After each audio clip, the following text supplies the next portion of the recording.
আসসালামু আলাইকুম বন্ধুরা, কেমন আছেন? আশা করি ভালো আছেন। আলহামদুলিল্লাহ, আমরাও ভালো আছি।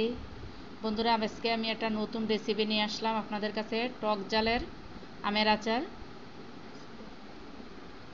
দেখেন, আমি কড়াইতে প্রথমে দইনা দিলাম। দইনাটা ভাজার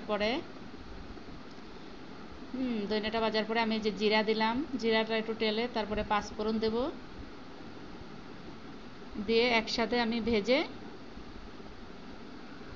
এটাকে আমি পাটায় গুঁড়ো করব।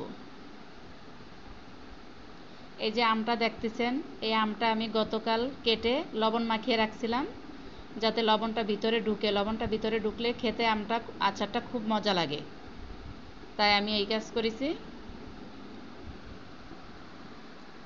দেখেন আমি কিভাবে আমের আচারটা তৈরি করি, আপনারা আমাদের সঙ্গে থাকেন। আমি দুইটা আচার তৈরি করব।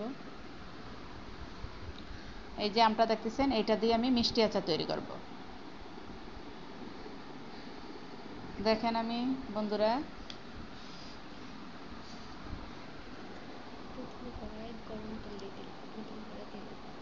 এই যে কড়াইতে আমি সরিষার তেল দিলাম।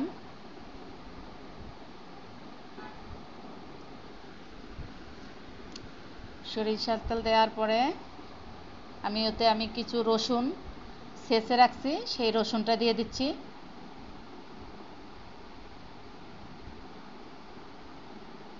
রসুনটা একটু ভাজা ভাজা হবে।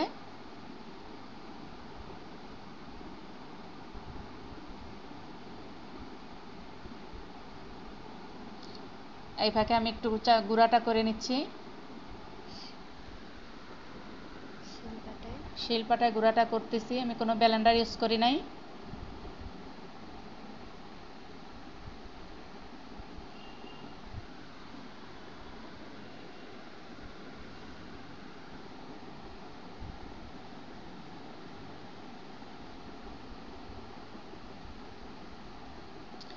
এবার আমি আমটা দিয়ে দিলাম তেলের ভিতরে, আমটা ছেড়ে দিয়ে নাড়াচাড়া করতেছি। আমটা একটু যখন সিদ্ধ হয়ে আসবে, তখন এর ভিতরে আমি এক এক করে সব ধরনের মশলা দেব।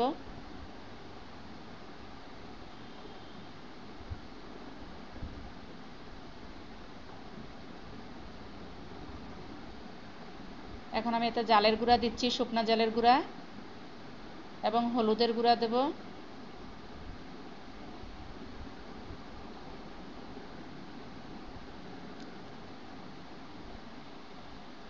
এবার দিচ্ছি আমি সরিষা বাটা, দিয়ে একটু নাড়াচাড়া করব।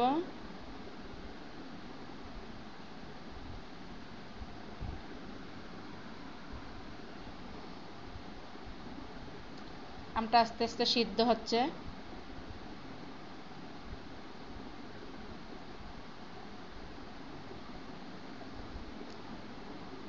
বন্ধুরা, লবণ মাখিয়ে রাখলে আম এমনিতেই সিদ্ধ নরম হয়ে যায়, তাই বেশি একটা ই করা লাগে না, তেলে ভাজা লাগে না। আমি এবার বোম্বাই মরিচ দিয়ে দিলাম। বোম্বাই মরিচ দিলে আচারটা একটা সুঘ্রাণ আসে। বোম্বাই মরিচের মাথাটা আমি একটু কেটে কেটে দিচ্ছি, যাতে ওর ভিতরে গ্রানটা আপনার আচারের ভিতরে ছড়িয়ে যায় এবং বোম্বাই মরিচের ভিতরে তেলটা মশলাটা ঢুকে যায়। এবার আমি যে গুঁড়া মশলাটা করছি বন্ধুরা, ওইটা আমি আচারে দিয়ে দেবো একটু পরে।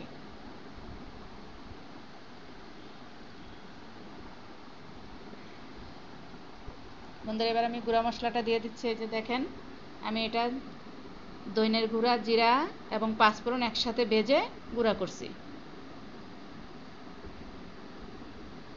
এই মশলাটা দিলে আচারের স্বাদ বেড়ে যাবে।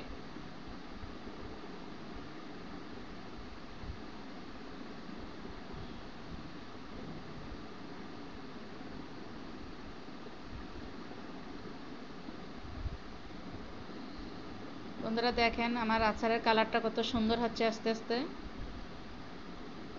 এটা আপনার গরম ভাতের সাথে আলুর ভর্তা এবং গরম খিচুড়ির সাথে খেতে খুব ভালো লাগবে। এটা কোনো মিষ্টি ইউজ করি নাই, এটা জাল টক তেলের আচার।